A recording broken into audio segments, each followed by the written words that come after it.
bloodline after tracing my roots back to the Fulbe. Misalnya ni torike on yafuye harabi wawata pular fewno do kono ko anglais mi wawi yewtude mi yewtay on e haala anglais kono min miɗo ɗo mi wallitoto en fi en nantinir ɗum ɗon e haala pular o woni o salmini on en fof o landi kesi ɗon e jaam o daari o tawi e nder iwdi makko ndin o ɗaɓɓiti ha o daari o tawi ko o pullo iwdi pullo joni hare mo ari fi ɗum ɗon sabu ɗum ɗon salmingol en. I'm a documentary photographer, and I'm just completing a documentary about the culture and history of the Fulbe across the Sahel, spanning from Ethiopia, Sudan, northern Cameroon, Niger, Arewa, Nigeria, the north, Burkina Faso, Mali, Senegal, and Kaide, southern Mauritania. Mi andini on wondema min komi photographe jo komi tiro photo ji e waɗay ɗo documentaire waɗay ɗo film ji documentaire e nder ɗon ɗon o golli e leydi Sahel o golli e leydi Sénégal o golli e leydi Cameroun e kala ka pulɓe woni e nder Afrique fi andugol iwdi makko ko hon woni leñol wi pullo.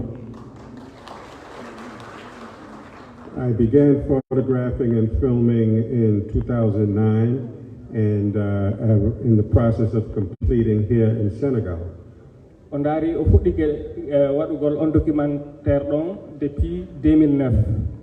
o fuɗɗi ɗum o faala lannitirgol ɗum e nder leydi Sénégal. My documentary work of the Fulbe culture is aimed at preservation, promoting and protecting the culture across the continent. Ko faala waɗugol on documentaire ɗon ko fi hollugo préservugol c'est-à-dire marugol culture pullo on woni pulaako mara ɗum waɗa ɗum e nder kaydiji e nder film ji hara ɓiɓɓe fewniɓe fewno ɗo e heɓoytoyoɓe janngo fiyoɓe andu ko on ɗon naamoji meɗen ko on ɗon fi meɗen. This documentary is especially important in a time when global changes, global environmental changes, and also the focus of our youth and reminding them from where they came so that they can be in charge of where we go. Onni ko faala hollugol e on film ɗon ko hollugol effectivement naamuji men ɗin surtout e leydi Amérique ɗon andi ton haray buy ɓaleɓe no heɓa toon hara ɓe annda ko honto ɓe jibina ɓe annda ko honto ɓe jeeya kono kala andoy naaruɗo on film ɗon o anday ko hombo woni o hombo o anday ko kanko valeur makko ko honɗum woni culture makko e ɗum ɗon wawa nafude e fewno ɗo e haapo makko. As I'm wrapping up in the Sahel zone of Africa, my next travels will be throughout the coastal Fulbe communities, which of course will include Fouta Djallon. And after this evening, being among my brothers and my sisters from Fouta Djallon, I'm looking forward. Onni so lanni waɗugol tour to Sahel on andi Sahel on no fuɗɗi itude Niger, Burkina Faso, Mauritania, ha yawti Sénégal ɗo haray ko anni koni anni no foddo makko o koytogol Fouta Djallon ɗum addimo ɗo hande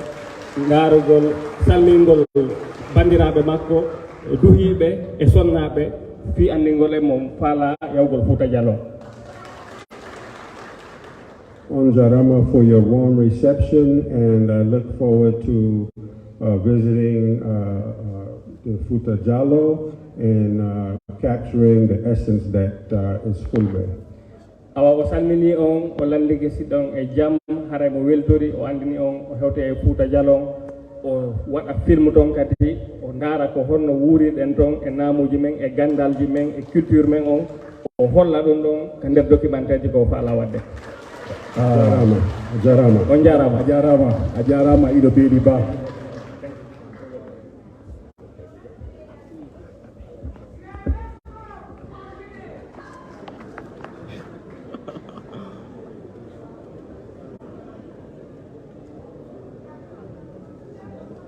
ɓe ƴettoda natal kamɓe hoorejo on e jokkite yewtere nde. ɗo e ɗum ceerno hiɗon waawi hunanaden hoɓɓe men iwruɓe ɓen hella Sénégal ari ɗo